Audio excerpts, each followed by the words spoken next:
Bienvenue sur Étoiline Inès TV. Si vous êtes encore nouveau ou nouvelle sur notre chaîne, n'hésitez pas de vous abonner massivement, aimer nos vidéos, commenter et partager. Chez Étoiline Inès TV, c'est la qualité, la différence et la vérité. Pasteur Francis Tatou, depuis Kala, Pato Batretaka est toujours comme un faux prophète. Depuis Kala Penza. Tango ka banda ba ministère na ye bande kunanga. Na Congo na biso déjà batretaka ye kaka non azalaka faux prophète. Na Congo na biso bandimelaka ye te. Salut chers Bouchou, salut chers abonnés, salut chers connaissances, salut surtout les amis de Étoiline Inès TV. J'espère que vous allez bien. Quant à moi, je suis bel et bien, super bien, par la grâce de Dieu. Chers Bouchou, chers abonnés et chers connaissances, yalelo vraiment na meme libino le prophète Francis Tatou. Nini zoleka? Pourquoi ba emoji akolela? Pourquoi cœur brisé? Eza makambo nini au juste?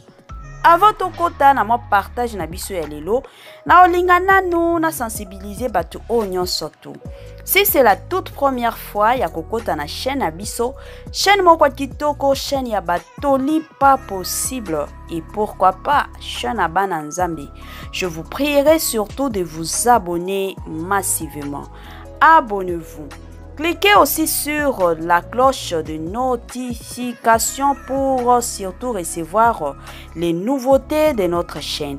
Aimez la vidéo, la famille, commentez et partagez. Et kosala biso oyo penza tolobaka na biso chaque jour tokos makasi. Bande konanga kandenge na lobaka nanga chaque jour ezalaka bien soki tozobeta masolo ya bongo boza ya kovanda. Zo penza kiti na yo vanda. Tia moi mai na yo pembeni, tia moi jus na yo pembeni, moi sucré na yo ezanga kanango te. Côté mosusu, tia moi eloko kulia kandenge zalaka. Moi mbala sukali, moi ba biscuit na yo, moi ba popcorn, moi soki nini okotia yo moko kaka. Côté mosusu pe matisa volume parce que makambo somo ibandi. Makambo kanfu bande konanga ibandi na niveau moko pas possible.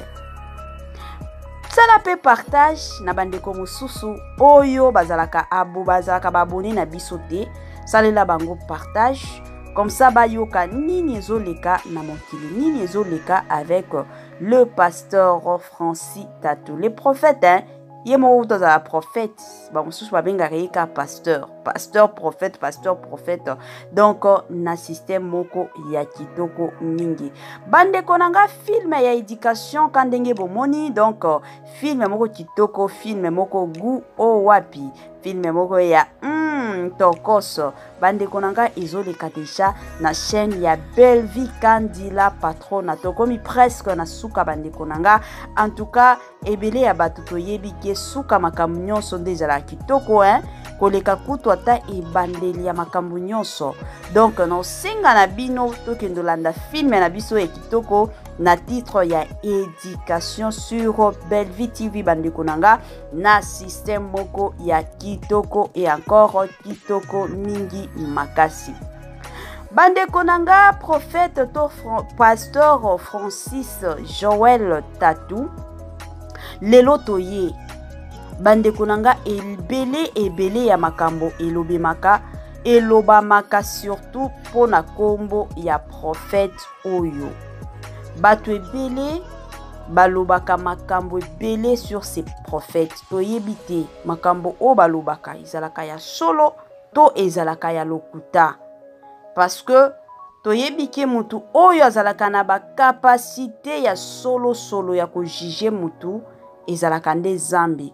Et puis Zambe nde ayebaka mitima na biso. Zambe nde ayebaka soki mutu oyo aserviraka ye ya solo to soki mutu oyo aserviraka ye ya lokuta. Mutu o penza ayebaka nyonso ezalaka nde nzambe biso toyebaka na biso penza te parce que na monde surtout ya lelo omona bato mosusu kuna soki apesi yo prophétie yo moko kuta ovanda olobi o penza prophétie ya vie na nga eza makambo oyo nazo vivre na vie na nga. Donc ezala mwa bongo bato mosusu pe akoki koya apesi yo prédication awa olobi ba onde balalaka na Bible balamuki pe na Bible. Mais bato mosusu pe akoki koya azopesaka prophétie te azoteyaka te mosusu bato wana todutaka bango tie bato oyo penza basambelaka te. Donc monde ekomi kokende nango ka bongo. Alors mingi toyebaka te prophète ya solo mikolo oyo eza nani to pasteur ya solo mikolo oyo aza nani toyebaka te na monde surtout ya lilo.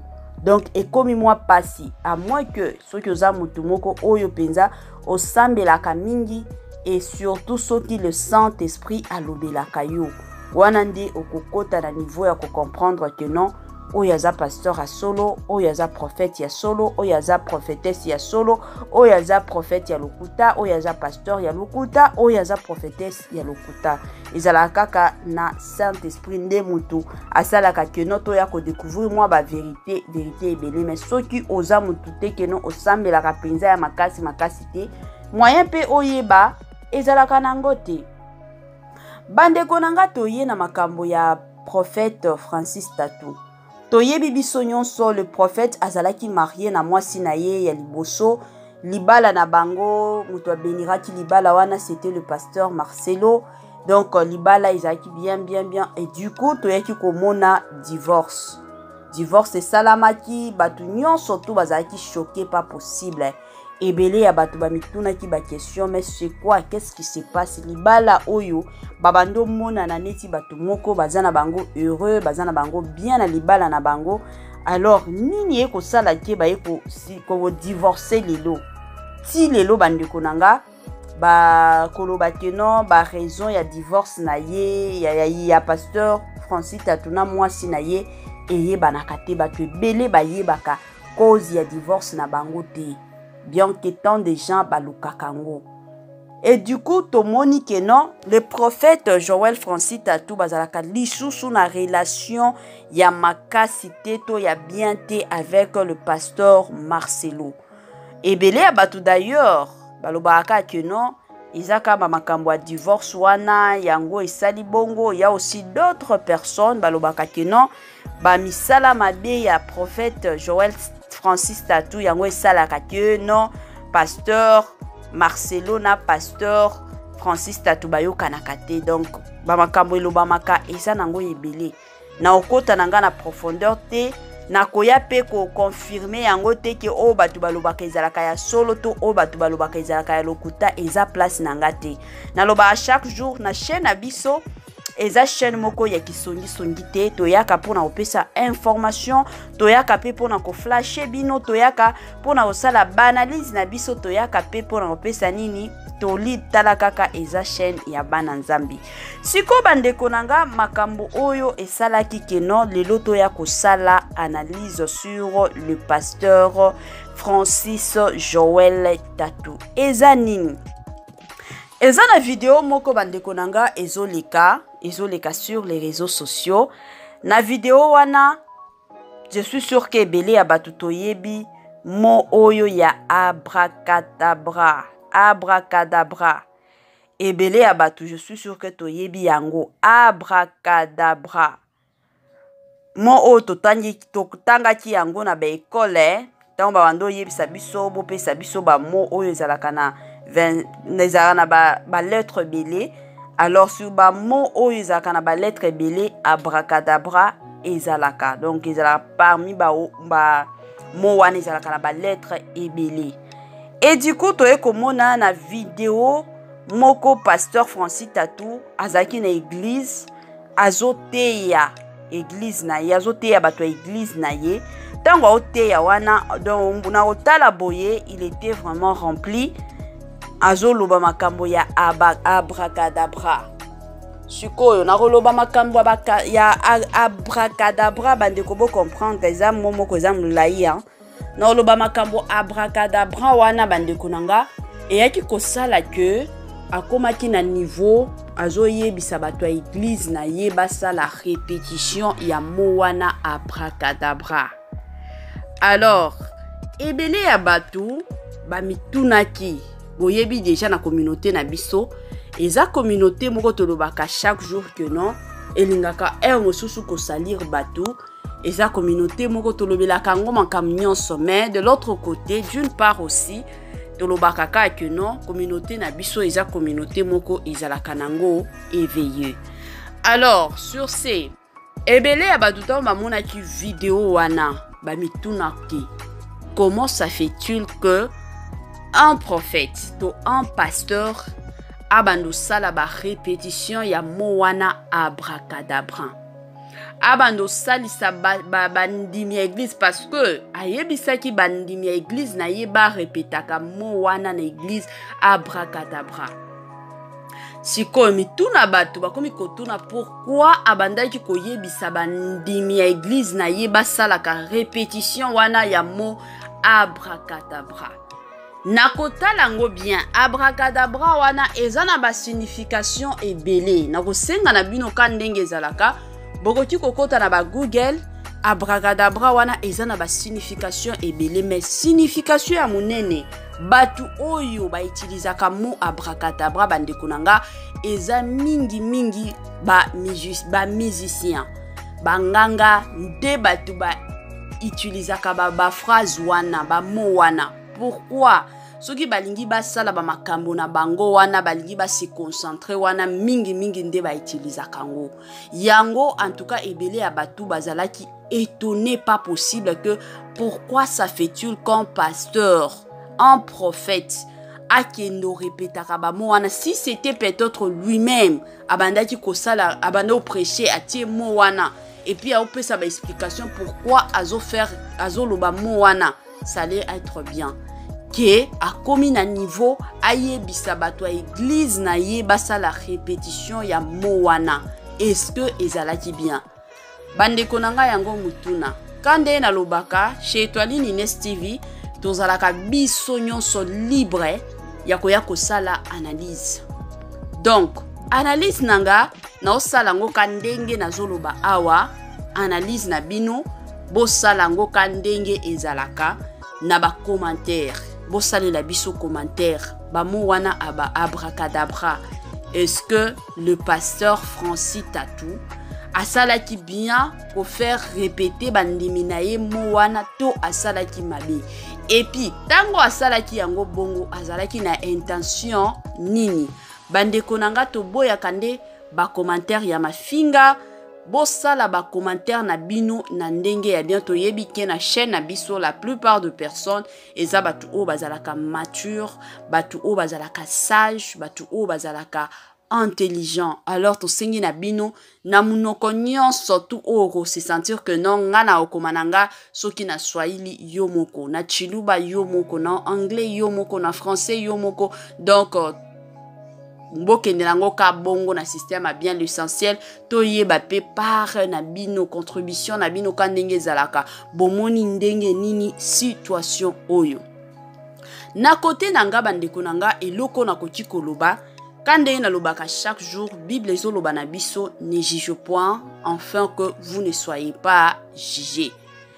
Bon ebele ya batu déjà na communauté na biso ba traitaka ces pasteurs comme un faux pasteur, un faux prophète. Donc, bien qu'il y a de ces personnes, nalobaka toujours et encore, bato bakoki ko critiquer yo sur 100%, peut-être 70%, et koki ko critiquer motumer 30%, et kozala pembeni na yo, et kozala wana pona ko soutenir yo. Na monde na biso, surtout na Congo na biso. Batu o penza balobelaka mabe sur ces pasteurs na koti koloba peut-être 75%. Déjà balobaka mabe pour ce pasteur 25 je m'excuse 25% ya batu penza nde bayaka koloba ya makambo ya bien. Naza awa po teke po na koya ko juger ces pasteurs Francis Tatou naza na tawana te ya koya ko juger ye. Abracadabra kandenge to yebi déjà signification. Peut-être de mon côté on a koloba peut-être alingaki na mateya na ye oya bandaki côté ya peut-être alingaki alongola kobanga na bandimi na ye kati ya bandimi na ye parce que na monde ya lelo eza monde moko to vivre il y a tant de personnes au monde aka kendaka église mais azana bibanga banga pas possible au monde ata mpuku ka leki boye mbala moko komi on a des Jésus on a donc ezana bato baza bongo ye ata mwa eloko kaka ya muke e oza kindoki makambo oyo kutu ekoti na spiritualité mais au mona ya koti si yango na spirituel non eza boye eza yango na mona ki boye mosusu peut-être tango bando faire répéter bandimi na ye makambo wana ya abracadabra ezalaki peut-être une façon aussi ya kolongola kobanga na kati ya bandimi na ye ezalaki na posa que non bandimi na ye balongola kosala nini kobanga bazala makasi bayeba ke non nzambe aza toza na nzambe moko aza na ye souverain un Dieu puissant mosusu peut-être asalaki yango bongo.